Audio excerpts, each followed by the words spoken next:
அன்புள்ளம்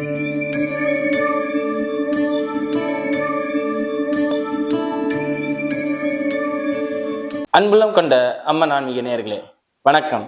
நான் உங்கள் அறிமுக ஜோதிடர் வெங்கடேஸ்வரன். நம்ம இப்ப எதை பத்தி பார்க்க போறோம்னா மாசி மாத பலன்களை பத்தி பார்க்க போறோம். மாசி மாதம்னா காலபுருஷ தத்துவப்படி 11ஆம் இடமான கும்ப ராசியில சூரியன் சஞ்சரிக்கும் போது ஒவ்வொரு ராசியினருக்கும் ஒவ்வொரு மாதிரியான மாற்றங்கள் நிகழும். அந்த மாற்றங்கள் என்ன? அந்த மாற்றங்களால நமக்கு நல்லது நடக்க போதா கெட்டது நடக்க போதா? அது ஏன் சூரியனோட பயிற்சி? சூரியன்கிறது ஒரு குடும்பத்துக்கு தலைவர் மாதிரி, ஒரு நாட்டுக்கு தலைவர் மாதிரி. அந்த தலைமை நமக்கு சாதகமா இயங்க போதா பாதகமா இயங்க போதா? தலைமையில இருக்கிறவங்களுக்கு இந்த நேரத்துல நம்ம நல்லவங்களா தெரியுமா இல்ல டிஸ்டர்பன்ஸா தெரியுமா அப்படிங்கிறத பத்தி சகலத்தையும் இந்த பயிற்சி நமக்கு சொல்லும். அப்படிங்கும் போதுல நமக்கு இந்த நேரத்துல பதவி ஒரு சார்ந்த விஷயங்கள், அனுகூலமான விஷயங்கள் நடக்குமா அப்படிங்கிறத பத்தி பாக்குறதுக்கு தான் இந்த மாசி மாத பலன்கள். இப்ப வாங்க 12 ராசிகளுக்கும் உண்டான பலன்களை பார்ப்போம். மேசராசி அன்பர்களே, இந்த மாசி மாதமானது உங்களுக்கு உங்கள் தலைமைக்கும் ஒரு சிறு சங்கடத்தை உருவாக்க போகிறார். என்னடா சங்கடத்தை உருவாக்க போறேன் அப்படின்னு சொல்றேன்னு நீங்க நினைக்கிறீங்களா? சூரியன் உங்க ராசிக்கு 11ஆம் இடமான கும்ப ராசியில் சஞ்சரிக்கும் போதும் அது ஆசைகளை நிறைவேற்ற ஸ்தானமா இருந்தாலும் அது 11ஆம் இடத்துல சனியுடன் தனக்கு ஆகாத கிரகத்துடன் இணைகிறது. அப்படி இணையும் போதுல என்ன நடக்கும்? ஒரு காமன் மிஸ் அண்டர்ஸ்டாண்டிங்கை உருவாக்கும். ஒரு பொதுவான ஒரு தொழிலாளிக்கும் முதலாளிக்கும் உள்ள இணைவு இல்லாம ஒரு மன வருத்தத்தை உண்டு பண்ணும். அதே மாதிரி மேசராசியினர் பிள்ளைகளிடம் கவனமா இருக்கணும். பிள்ளைகள் விஷயத்துல ரொம்ப ஆராய்ச்சி பண்ணக்கூடாது. என்ன இப்படி பண்றான், என்ன இதை செய்யறான் அப்படின்னு ரொம்ப உள்நோக்கி பார்க்க கூடாது. ரொம்ப உள்நோக்கி பார்த்தீங்கன்னா அவங்க உங்களை டென்ஷன் ஆகி உங்கள்ட்ட சண்டைக்கு வருவாங்க. ஆல்ரெடி உங்க ராசியை சனி பகவான் பார்க்கிறார். இப்ப சூரியன் இணையும் போதுல அது என்ன நடக்கும்? பிள்ளைகளால், அதாவது 5ஆம் அதிபதி சனியோட இணையும் போது பிள்ளைகளால் பிரச்சனை அப்படிங்கிற ஒரு சூழ்நிலையை உருவாக்கி தரும். இது இல்லாம நீங்க ஒரு முதலாளித்துவத்துல இருந்தீங்கன்னா உங்களோட வேலைக்காரங்கள்கிட்ட கொஞ்சம் அன்பா நடந்துக்க முயற்சி செய்யுங்க. அதிகாரமாவோ சிடுபுடுனோ நடந்துக்க வேண்டாம். அவங்க உங்களை நம்பிதான் இருக்காங்க. உங்களுக்கு அவங்கள விட்டா வேற ஆள் இல்லை. வேணா நீங்க தான் முதலாளி. அப்படிங்கும் போது நீங்க அன்பா நடந்துக்கிட்டீங்கன்னா அவங்க உங்களுக்கு எல்லாமே செய்வாங்க. அவங்களால இப்ப அவங்களோட வேலையை செய்ய முடியாத சூழ்நிலை வந்துச்சுன்னா விட்டு கொடுத்து போங்க, தப்பில்லையே. அதாவது விட்டு கொடுங்கன்னா ஒரேடியா விட்டுறக்கூடாது. ஓகே, இப்போதைக்கு அவன் இந்த மாதிரி பண்ணியிருக்கான், இந்த தப்பா அவன் இன்னொரு வாட்டி பண்ணக்கூடாது அப்படிங்கிற மாதிரி சூழ்நிலைக்கு வாங்க. சிடுபுடுன்னு நீங்க நடந்துக்கிட்டீங்கன்னா அதனால பாதிப்பு அவங்களுக்கு தான், உங்களுக்குன்னு நான் சொல்ல மாட்டேன். ஏன்? உங்க ராசிக்கு 5ஆம் அதிபதி 11ல சனியோட இணையறனால உங்களுக்கு இந்த நேரத்துக்கு வேலையாட்களோட பிரச்சனை. அவங்கள நீங்க வேலையை விட்டு தூக்குவீங்க. புதுசா ஒரு வேலையாட்களை தேட சிரமப்படுவீங்க. அதனால உங்களுக்கு பினான்சியலா ப்ராப்ளம் வந்துருவான். அப்படி ப்ராப்ளம் வந்துடும். பினான்சியலா ப்ராப்ளம் வரும்னே நான் சொல்லல. உங்க வேலை தடைப்படும்ல.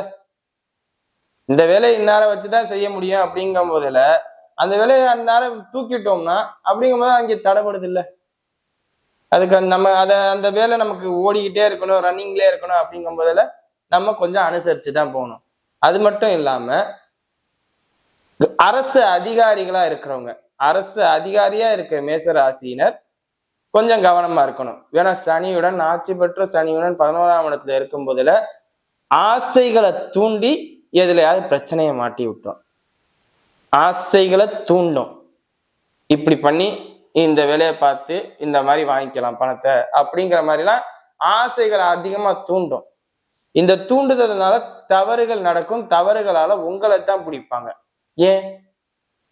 உங்களால 5ஆம் அதிபதி சனியுடன் இணைகிறார், 10ஆம் முடிவுடன் இணைகிறார், 11ல் இணைகிறார். அதாவது தவறுகள் உங்கள் மேல இந்த நேரத்துல பாயிண்டிங் வைப்பாங்கங்க. நான் நெகட்டிவா சொல்றேன்னு நினைக்காதீங்க. வேணா சூரியனே இந்த நேரத்துல பாலாகிறார். உங்களுக்கு 5ஆம் அதிபதி தான் லாபாதிபதியே. அதாவது எனக்கு என் 12 ராசியில எந்த ராசி எனக்கு நன்மையை தரணும்னா சிம்ம ராசி தான். உங்க குழந்தைங்க தான் உங்களுக்கு நல்லதே பண்ணுவாங்க. அவங்களே இப்ப சனியோட இணைங்கிறாங்க. அதே மாதிரி 9 கிரகத்துல எந்த கிரகம் எனக்கு எல்லா சாதகத்தையும் பண்ணி தரும்? சூரியன் தான் உங்களுக்கு எல்லா சாதகத்தையும். செவ்வாய் கூட 2ஆம் பட்சம் தான். உங்க ராசியாதிபதி கூட 2ஆம் பட்சம் தான். ஆனா சூரியன் உங்களுக்கு முதல் தர சுபர். அவர் சனியோட இணையும் போதுல எப்படி இருக்கணும்? கவனமாகவும் எச்சரிக்கையும். கிடைக்க வேண்டிய யோக அனுகூலங்களை சனி பகவான் தடுப்பார். ஒரே லைன்ல மேட்ர முடி அப்படின்னா கிடைக்க வேண்டிய அனுகூல பலன்களை சனி பகவான் தடுப்பார். 11 லாபத்தில் இருந்த சனி பகவான் தடுப்பார். அதே மாதிரி நல்ல பலன்கள்னு நீங்க எதை நினைக்கிறீங்கிற விஷயம், ப்ரொமோஷனை தடுப்பாரு. ஆனா எங்கேயாவது பேங்க்ல லோன் அப்ளை பண்ணி தான் கொடுப்பாரு. ஏன்னா சனி கடனுக்குரிய கிரகம், நோய்க்குரிய கிரகம். கடன் சார்ந்த விஷயங்கள்ல இப்ப நீங்க ஈடுபட்டீங்கன்னு வச்சுங்களேன், இந்தா கொடுத்துருவாங்க. இதே தொலைதூர அதே மாதிரி ஊரை விட்டு வெளியில போய் வேலை பார்க்கறவங்களும் சனி பகவான் ஆதிக்கம் தான். அப்ப உங்களுக்கு இப்ப ஊரை விட்டு வெளியில போய் வேலை பார்க்கணும் அப்படின்னு நினைக்கிறீங்களா, கிடைக்கும். ஒரு கம்பெனில இருந்து இன்னொரு கம்பெனிக்கு ஷிஃப்ட் ஆகணும்னு நினைக்கிறீங்களா மேசராசினர், இந்த நேரத்துல அமையும். அதே மாதிரி வெளிநாடு சார்ந்த நான் ஏற்பாடு பண்ணணும்னு நினைக்கிறேன், ஜனனகால ஜாதகத்தை ஒரு ஆய்வுக்கு எடுங்க. உங்களுக்கு ஜனனகால ஜாதக அமைப்பு நல்லா இருந்துச்சுன்னா, வெளிநாட்டுல நல்லா இருந்துச்சுன்னா, உண்மையிலேயே உங்களுக்கு இது ஒரு அற்புதமான நேரம். வெளிநாட்டுக்கு நீங்க கிளம்பலாம், சகல வகையிலையும் உதவி கிடைக்கும். அதுவும் இல்லாம மாசி மாசம் பூரா சூரியனும் சனியும் ஒன்றாக இருக்கிறார்கள்.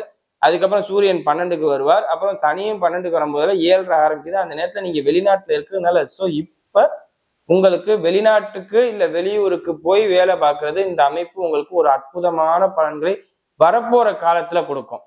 சொந்த ஊர்லயே இருக்கிறவங்களுக்கு பாதிப்பு. அதே மாதிரி டிரான்ஸ்பர் வாங்கிக்கணும்னு நினைக்கிறவங்க டிரான்ஸ்பர் வாங்கிக்கங்க. அரசு அதிகாரத்துல இருக்கிறவங்க ஏற்கனவே ஒரு இடத்துல இருக்கோம், நான் இங்க ஸ்டாண்டர்டா பிக்சடா ஸ்ட்ராங்கா இருக்கேன், நான் ஏன் ஷிஃப்ட் ஆகணும்னு நீங்க இது பண்ணிக்க வேண்டாம். நீங்க இந்த நேரத்துல ஷிஃப்ட் ஆனீங்கன்னா உங்களுக்கு பல வகையில லாபம். வரப்போற சனி பயிற்சிக்கும் சரி, இந்த சூரியனும் சனியும் இணைகிறதும் சரி, டிரான்ஸ்பர் வாங்கிட்டு போறது உங்களுக்கு அற்புதமான நேரம். வேற்றுமொழி மனிதர்கள், வேற்றுமொழி இனத்தவர்கள் எங்கேயோ நமக்கு அனைத்து, அதாவது சொந்தங்களால் நமக்கு இந்த நேரத்துல நல்லதுங்கிறதோட வெளியில போன சகலமும் சௌக்கியத்தை தரும். அதுவும் சனி பயிற்சி சேர்த்து அந்த சௌக்கியத்தை தரும். 12ல இருக்கு விரையச்சனி, அப்படி இப்படி அந்த மாதிரிலாம் பின்னாடி வரும். ஆனா இப்ப டிரான்ஸ்பர் ஆகிட்டு போறவங்களுக்கு நல்லா இருக்கும். மருத்துவத்துறையில இருக்கிறவங்களுக்கு நல்லா இருக்கும். மனைவியை விட்டு பிரிஞ்சு இருக்கிற சூழ்நிலை ஏற்படும், குழந்தைகளை விட்டு பிரிஞ்சு இருக்கிற சூழ்நிலை ஏற்படும். ஏன்னா அவங்க எல்லாம் பிரிஞ்சிருந்து நைட் டியூட்டி இல்ல பகல்ல எந்நேரமும் ஒரு 12 ஹவர்ஸாவது ஹாஸ்பிட்டல்ல இருப்பாங்க. அதனால அவங்களுக்கு சாதகமான தன்மை. அதே மாதிரி பிள்ளைகளை ஹாஸ்டல்ல சேர்க்கிற தன்மை இருக்கும் மேசராசினருக்கு. அதே மாதிரி மனசுக்குள்ள ஒரு குழப்பம் வரும், ஆழ்வான எண்ணங்கள், குழப்பம். என்னடா இப்படி ஆயிருமோ, அப்படி பிள்ளைகளால் ஒரு மனக்குழப்பம் ஏற்படும் உங்களுக்கு மேசராசினருக்கு. 40 வயதை கலந்தவர்கள், 30 வயதை கலந்தவர்களுக்கெல்லாம் கண்டிப்பா குழந்தை பாக்கியம் இருக்கும். அந்த குழந்தை மனக்குழப்பம் வரும். என் பையன் அப்படி அந்த மாதிரி பண்றானே, என் பையன் இந்த மாதிரி பண்றானே, இந்த மாதிரி நடக்குமா, பிள்ளைகளால் சிறு மனசங்கட்டம் வரும். நெகட்டிவா சொல்றேன்னு நினைக்காதீங்க. காரணம் என்னன்னா, உங்களுக்கு 5ஆம் தேதிதான் பூரண சுபரே.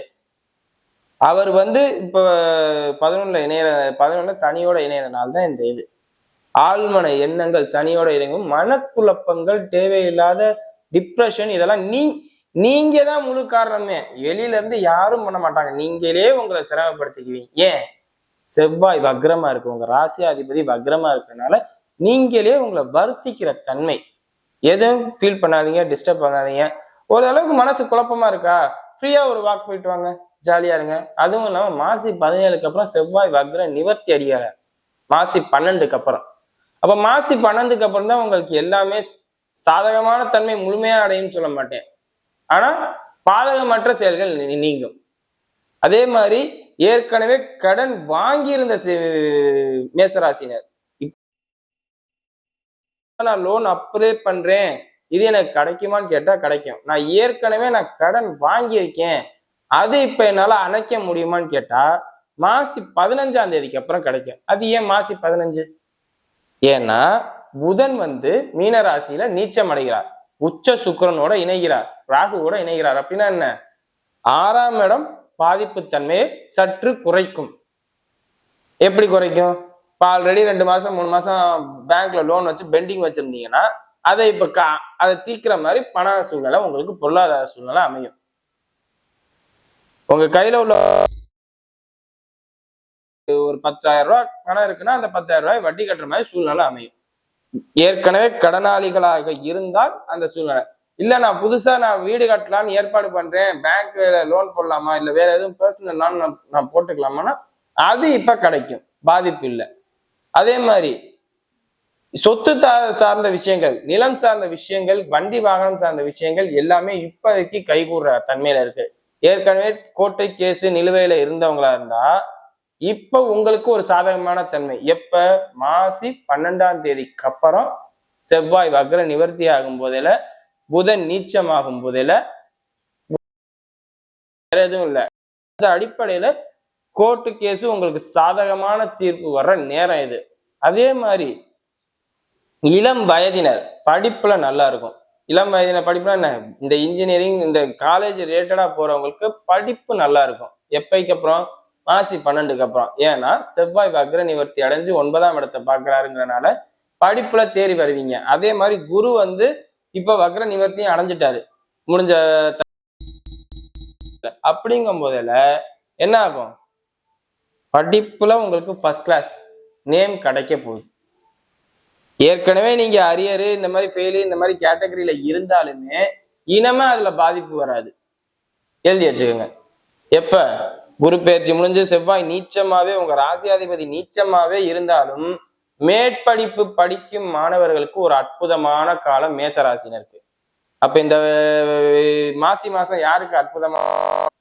18 வயதை தாண்டியவர்கள், 27 வயதுக்கு உட்பட்டவர், பள்ளி கல்லூரிகள் சார்ந்து இருப்பவர்களுக்கெல்லாம் ஒரு அற்புதமான காலம்.